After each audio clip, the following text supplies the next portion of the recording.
चलिए बढ़ेंगे आगे। जयपुर से खबर आ रही है, नगर निगम हेरिटेज में विवाद से जुड़ी अपडेट आपको हम देंगे। देखिए, मेयर और मेयर पति पर एसटी एससी का मुकदमा दर्ज हुआ है। मुकदमा दर्ज कराने की तैयारी है। अतिरिक्त आयुक्त राजेंद्र वर्मा की शिकायत पर सरकार से अनुमति मांगी गई। कमिश्नर हेरिटेज ने सरकार को पत्र लिखकर एफआईआर की अनुमति मांगी है। जाति सूचक शब्द से अपमानित करने के आरोप लगाए गए हैं पत्र में। आपको बता दें कि 10 से ज्यादा पार्षदों के खिलाफ भी मुकदमा दर्ज करवाने की तैयारी है। अतिरिक्त आयुक्त राजेंद्र वर्मा ने इस पूरे घटनाक्रम में इन लोगों के अलावा बाहरी प्राइवेट व्यक्तियों पर भी जाति सूचक शब्दों से अपमानित करने, गाली गलौज करने और धमकाने की शिकायत पत्र में लगाए गए हैं आरोप। मेयर मुनेश गुर्जर, मेयर पति सुशील गुर्जर, उप महापौर असलम फारूकी, पार्षद उमर दराज, नीरज अग्रवाल, शफीक कुरैशी, सुनीता मावर, राबिया गुडेज, अंजलि ब्रह्मभट्ट, आयशा सिद्दीकी, फरीद कुरैशी के अलावा वार्ड 12 पार्षद के पति मोहम्मद अख्तर, वार्ड 30 की महिला पार्षद का पुत्र पार्षद परिचित फूलचंद और मेयर के परिचित बसंत असवाल की भी शिकायत है। दीपक गोयल हमारे सहयोगी कनेक्ट होंगे। दीपक, यहां पर तो मेयर साहिबा की मुसीबत बढ़ती नजर आ रही है। देखिए, जयपुर नगर निगम हेरिटेज में कह सकते हैं कि मेयर और अतिरिक्त आयुक्त के बीच में जो अदावत है या गतिरोध है वो अब बढ़ता जा रहा है। अभी तक मेयर और मुनेश गुर्जर, उनके जो समर्थक पार्षद हैं, वो सरकार से मांग कर रहे हैं कि उनको हटाया जाए। लेकिन अब कह सकते हैं कि जिस तरह से फुटेज सामने आए हैं उसके बाद में अतिरिक्त आयुक्त ने कमिश्नर हेरिटेज को पत्र लिखा है और राज्य सरकार से अनुमति मांगी है एफआईआर दर्ज करवाने के लिए, क्योंकि उनके साथ जाति सूचक शब्दों का इस्तेमाल यहाँ पर किया गया है। और राज्य सरकार से अनुमति मिल जाती है तो करीब देखिए मेयर पति और इसके अलावा कुछ जो प्राइवेट जो लोग थे और इसके अलावा जो पार्षद थे जिन्होंने राजेंद्र वर्मा के साथ अभद्रता की, उनके खिलाफ एफआईआर दर्ज हो सकती है। हालांकि अभी अनुमति राज्य सरकार से यहाँ पर मांगी है। जनप्रतिनिधियों के विरुद्ध 2 पत्र उन्होंने अलग अलग लिखे हैं। इसमें एक में एफआईआर दर्ज कराने के लिए पत्र लिखा गया है, तो जनप्रतिनिधियों के विरुद्ध कानूनी कार्रवाई के लिए ये पत्र लिखा गया है। उन्होंने साफ तौर पर पत्र में जिक्र किया गया है कि 16 जून का वो समय दोपहर 3 बजे, जिसमें उनके कार्यालय में कार्मिक राधा मोहन जी जो थे उन्होंने बताया था कि मेयर के यहाँ से फोन आया है, आपको बुला रहे हैं। उन्होंने कहा कि मैं 2 मिनट में प्रोसीडिंग की जो फाइल है उसके फाइनल करके 10 मिनट में चैम्बर में, मेयर की चैम्बर में पहुंच जाऊंगा। लेकिन 5 मिनट बाद ही उनके चैम्बर के अंदर कुछ पार्षद अपने कुछ प्राइवेट असामाजिक व्यक्तियों की, जिनकी संख्या करीब 30 के ज्यादा थी, वो चैम्बर में जबरदस्ती घुस गए। राजकार्य में बाधा डालते हुए, धमकीपूर्ण भाषा का इस्तेमाल करते हुए चिल्लाने लगे, अभद्र भाषा बोलने लगे, गाली गलौज को करने लगे। और जो टेंडर की जो फाइल थी एसआई बीट्स कर्मचारियों की, उस पर हस्ताक्षर क्यों नहीं किए गए, इस तरह के उन्होंने सवाल किए। उन सभी सवाल लोगों ने उनके कक्ष में जबरदस्ती उठाकर मेयर के चैम्बर में वो ले गए और महापौर मुनेश गुर्जर ने और पार्षदों ने उनके दीपक वो घटनाक्रम हमने देखा और अप्रत्यक्ष को प्रमाण की आवश्यकता होती नहीं है, वो सब चीजें सामने हैं, इनका प्रदर्शन भी जारी है।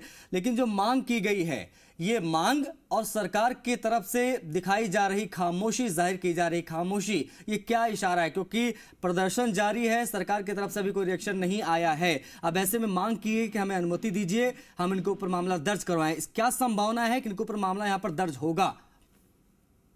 देखिए, सरकार की तरफ से इस पूरे मसले के अंदर कोई हलचल है वो नजर नहीं आ रही है। 16 तारीख से लगातार मेयर और उनके समर्थक पार्षद हैं वो धरने पर बैठे हैं, लेकिन इस धरने में अब पार्षदों की जो संख्या है वो भी अब कम होती हुई नजर आ रही है। देखिए, जो डिमांड्स हैं वो सरकार ही कर सकती है, क्या उनको एपीओ करना है या सस्पेंड करना है। लेकिन दूसरी तरफ जो अफसर हैं जिनके साथ अभद्रता हुई है वो भी पूरी तैयारी के साथ कह सकते हैं कि अब आर पार की लड़ाई में साफ नजर आ रहे हैं। और जो पत्र आप अभी तक स्क्रीन पर देख रहे हैं वो पत्र वो है जो कि अनुमति मांगी गई है, जिसमें राजेंद्र वर्मा ने हेरिटेज के जो कमिश्नर हैं उनको पत्र लिखा है और हेरिटेज कमिश्नर ने राज्य सरकार को पत्र लिखा है कि राजेंद्र वर्मा का इस तरह का पत्र है और वो जो उनके साथ जिन्होंने अभद्रता की, मेयर मुनेश गुर्जर, उनके पति सुशील गुर्जर, उनके जो मेयर के जो परिचित हैं बसंत असवाल, इसके अलावा जो अन्य जो पार्षद हैं और जो पार्षदों के महिला पार्षद हैं उनके पति हैं, उनके जो पुत्र हैं, उनके ऊपर इस पत्र के अंदर, शिकायती पत्र के अंदर पर नाम है वो दर्ज है और उनके खिलाफ एक माणक चौक थाने के अंदर एफआईआर के लिए उन्होंने अनुमति मांगी है और एक सरकार को पत्र लिखा है कि आप इन जनप्रतिनिधियों के खिलाफ जिन्होंने इस तरह का बर्ताव किया, इस तरह से अभद्र भाषा का उपयोग किया, गाली गलौज की और जिस तरीके से जो फुटेज आए हैं उन्होंने जिक्र भी किया है कि जो फुटेज और जो सीसीटीवी हैं उनको भी खंगाला जाए। सरकार से अनुमति मिलती है तो निश्चित तौर पर जितने तमाम इसमें जनप्रतिनिधियों के नाम या उनके परिचितों के नाम है उनके खिलाफ SC ST का मुकदमा है वो दर्ज करवाने की यहाँ पर तैयारी पूरी तरीके से यहाँ पर। अच्छा दीपक, ये जो गतिविधियां देख रहे हैं हम लोग, मतलब ये गतिविधियां जो भी हो रही, चाहे वो एसोसिएशन का पत्र हो, चाहे पर ये मुकदमा दर्ज कराने की मांग जो की जा रही है, इन गतिविधियों के बीच में मेयर साहिबा का क्या वर्जन आ रहा है, क्या रिएक्शन आ रहा है? पार्षदों की संख्या उधर कम हो रही है, उनका कहना क्या है कि अब उनका अगला मूव क्या होगा अगर सरकार की तरफ से नहीं सुनी जा रही है तो? बिल्कुल, देखिए ठीक है, उनका यही कहना है कि वो चाहे अकेले ही उनको धरने पर बैठना पड़े लेकिन वो धरने पर बैठी रहेगी। लेकिन देखिए उनका स्टैंड है एक नजर नहीं आ रहा है। जब 16 जून को जब ये घटनाक्रम हुआ तो वो ऐसा की पत्रावली को लेकर हुआ था जो किसी जनहित के मुद्दे से जुड़ी हुई नहीं है। लेकिन इतना जरूर है कि जब उनको लगा कि इस पत्रावली पर साइन करवाने से, क्योंकि उसमें 2 पार्षद है, 5-5 अस्थायी भीड़ उन्हें दी जाती है, तो इस हिसाब से 500 अस्थायी कर्मचारियों को देने उसकी फाइल थी, लेकिन उसको 500 से 100 और उसमें अस्थायी भीड़ के कर्मचारियों की संख्या बढ़ाई गई, यानी कि 600 की गई। तो सवाल ये है कि क्या जब 5-5 भीड़ 100 पार्षदों को मिलती तो 500 होते हैं, लेकिन 100 अस्थायी कर्मचारी का पैसा या उन अस्थायी कर्मचारियों को कहाँ लगाने की कोशिश थी?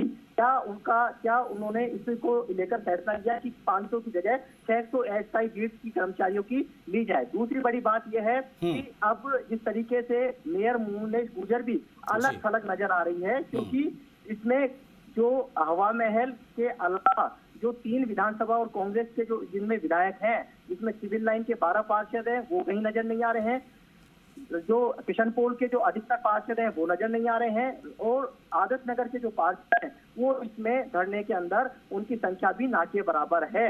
तो ऐसे में जो धरना 16 तारीख से जारी है उसमें भी अब पार्षदों की संख्या धीरे धीरे कम होती हुई नजर आ रही है।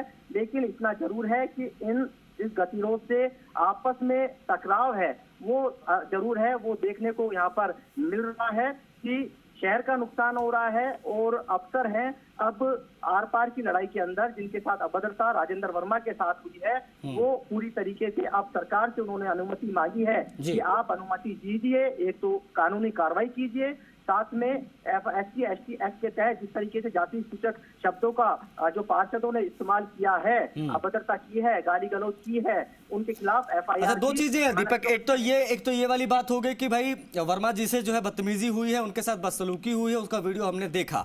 लेकिन दूसरा वर्जन जो है, जो कि मेयर साहिबा कह रही है कि उनके साथ भी बदसलूकी हुई है, उनके साथ भी मिसबिहेव किया गया है उस अधिकारी के द्वारा, राजेश वर्मा के द्वारा। उनके पास इसका राजेंद्र वर्मा के खिलाफ कोई सबूत, कोई प्रमाण अब तक दिखा पाए हैं ये लोग कि नहीं दिखा पाए, कि बस हवा में बातें ही हो रही हैं अब तक?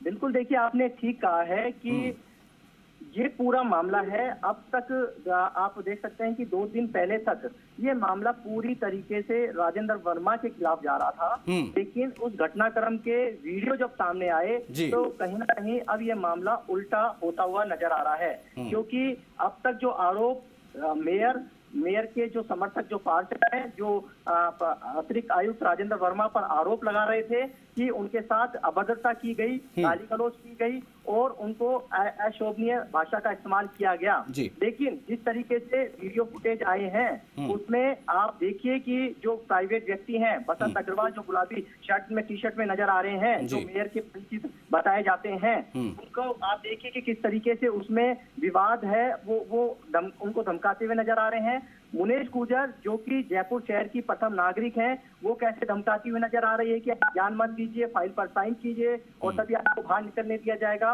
और जिस तरीके से पत्र में जिक्र उनके पति का भी किया गया है, सुशील गुर्जर का। देखिए सुशील गुर्जर का इन्वॉल्वमेंट इस नगर निगम में जब 10 नवंबर 20 के अंदर जब नगर निगम की शपथ मुनेश गुर्जर ने ली थी, तभी से ही ये विवाद है खड़ा हुआ था कि मुनेश गुर्जर के पति का पूरा दखल है, वो नगर निगम हेरिटेज में रहता है। क्योंकि डे फर्स्ट जैसे ही उन्होंने कुर्सी संभाली थी तो प्लानिंग की सबसे ज्यादा फाइलें उन्होंने मंगा ली थी कि आपकी जो फाइलें हैं सभी ले आइए। तो इससे जाहिर है कि कहीं ना कहीं उनका इस मामले के अंदर भी मतलब ये एक चीज और स्पष्ट कर दीजिए दीपक कि जो ये घटनाक्रम हुआ जिसका वीडियो हमने देखा, क्या इस दौरान मेयर साहिबा के पति भी वहां पर उपस्थित थे? क्योंकि उनका नाम है, उनके खिलाफ भी शिकायत है।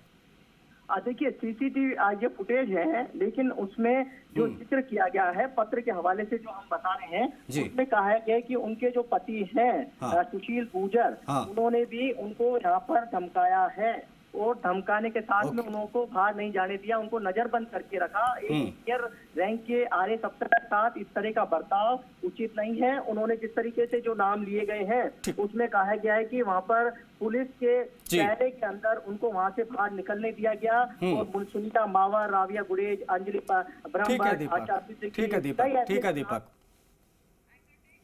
बहुत शुक्रिया इन तमाम जानकारियों के लिए। तो मामला बड़ा पेचीदा